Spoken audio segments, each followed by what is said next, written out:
This is the iPhone XR, and despite being the cheapest phone that Apple made last year, it was considered by many people to be the best phone that Apple had ever made. The iPhone XR is a combination of some of the best hardware and software that Apple have ever created, but it's held back by Apple intentionally removing some of the key features that could have been on this device, and the result is a device that feels just a little bit confused. But through the confusion, there is still a really great device here. The XR feels like a modern day take on a Steve Jobs era phone, and the end result is so much better for it. First impressions can make or break a phone for me, and with the XR it is nothing short of flawless.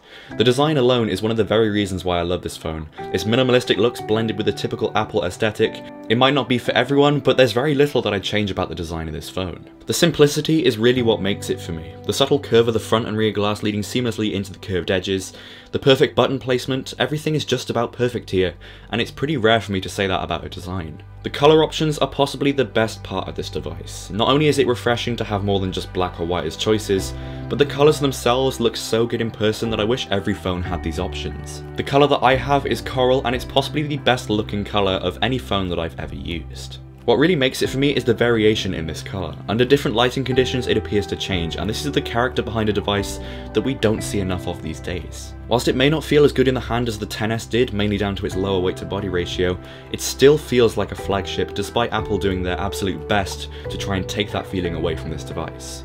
It's all glass and metal as you'd expect, and the build quality is also amazing as you would expect. It's just slightly lighter than you anticipate for its size. For me, the aluminium edges are better looking than the stainless steel from the XS. It's a bit of a contrast from the shine of the rear and front glass, and it is much easier to hold without it slipping.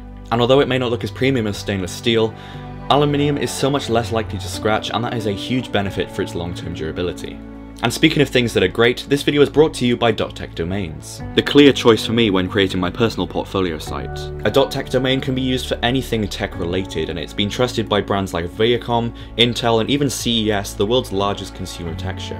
So if you're a programmer, developer, or just a tech enthusiast wanting to build your next startup portfolio or personal website, go down to the link in the description or go to go.tech/ATF and secure your .tech domain at 90% off a 1 or 5 year plan. The display is possibly the weakest part of this phone, and it's not just down to the resolution, because most of the time iOS is scaled enough to not make it look soft, but what a lot of people made out to be a big issue really isn't one at all. It's a much lower resolution than other phones on the market, I'll give it that, but for normal distance use it really isn't noticeable. The other issue that I have with this phone is to do with edge fading. It's difficult to show on video, but there is some noticeable edge fading about this phone, and it really does ruin the experience at times. It appears most on brighter screens with the brightness turned down, but that's not to say this display isn't usable. It is an LCD, which is a little bit disappointing in today's market, and it might impact the battery life, but I have no problems using this display every day. Although the notch is not really the standard we'd expect from today's market, the one thing that Apple does best is symmetry. Whilst the bezels aren't the thinnest ones out there, the symmetry of the thickness is something that many companies overlook, but it's something that only Apple seem to be doing right. Holding it next to a phone with flagship-sized bezels, the XR doesn't look amazing, but on its own, without anything to compare it to, it does look great. Housed both inside the notch and at the bottom of the phone are the stereo speakers, and these are probably the best smartphone speakers I've ever heard, just like on the XS.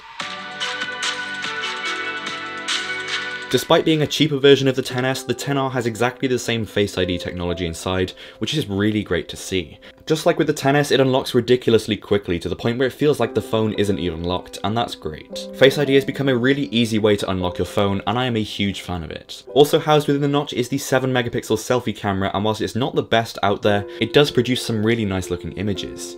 One thing I'm not a big fan of is the portrait mode, because despite the fact that it uses the Face ID sensors, the results from portrait selfies are so far behind Google's standards. Possibly the biggest surprise of this phone is the rear camera. Being a single camera instead of two, it's clear Apple are trying to cut down the features on this phone, but what's actually happened is that they've unintentionally made a camera system that is better than the XS's camera in my opinion. Images from the XR have the classic iPhone look of a cooler color temperature and brighter overall look, but that's no bad thing. Colors and sharpness from this phone are much better than my experience with the XS, and despite not having a secondary telephoto lens, I still believe this is one of the best iPhone cameras that has ever been released.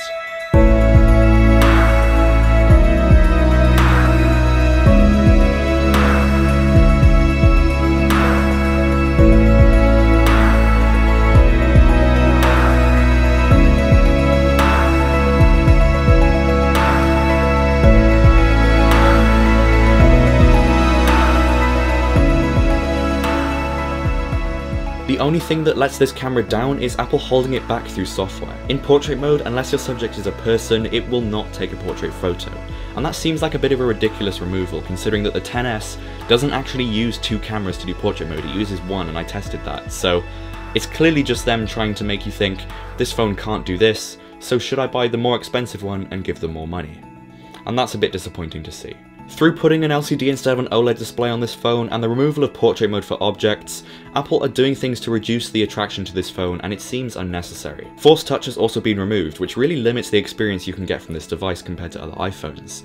They've replicated the experience well enough through holding down the buttons that give you exactly the same haptic feedback, but it'll never be the same as it was with Force Touch. It feels like the third element of using an iPhone has been ripped out, and it's a little bit jarring to use when the software itself is actually built around the integration of Force Touch. iOS is the cleanest feeling operating system I've ever used, and although I'm an Android user most of the time, the experience of using this phone with iOS 12 would genuinely make me consider switching permanently. There's something about the way that iOS works that's so uniform that satisfies the minimalist within me.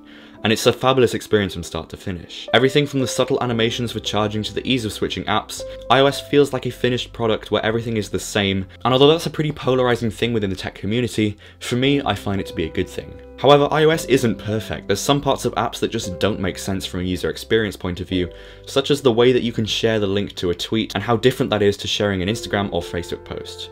It can feel a little bit confused at times, but only in specific areas, but the main basis for iOS is perfect, it's just the tiny details that kind of spoil it. With an A12 chip and 3GB of RAM, performance will be very similar to the XS, if not the same thanks to the lower resolution screen. Just like the XS, it's a flawless performance experience throughout. I'm using this phone quite intensely, and switching from apps to music and back is a really pleasant experience, and there hasn't been a single issue with performance for me.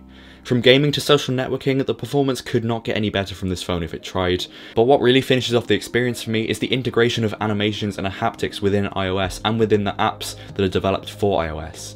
Everything feels so well laid out and so well programmed to the device, and that's really what makes an iPhone. I bought my iPhone XR used for £450, and there is no better iPhone to be had for that price. The XR is a great device almost all around, but because of Apple's tiered product lineup, it's always going to be held back by software restrictions, and that has the potential to ruin this phone. The removal of Force Touch, the lack of portrait photos for anything but people, and the softer looking LCD display instead of a high resolution OLED, it's all of these things put together that Apple have removed intentionally that have the potential to ruin the experience this phone has. But if you can look past them, there is a great device to be had here. And that great phone really is still worth buying in 2019. This phone hasn't changed since the day of its release, and it can only get better with the release of iOS 13.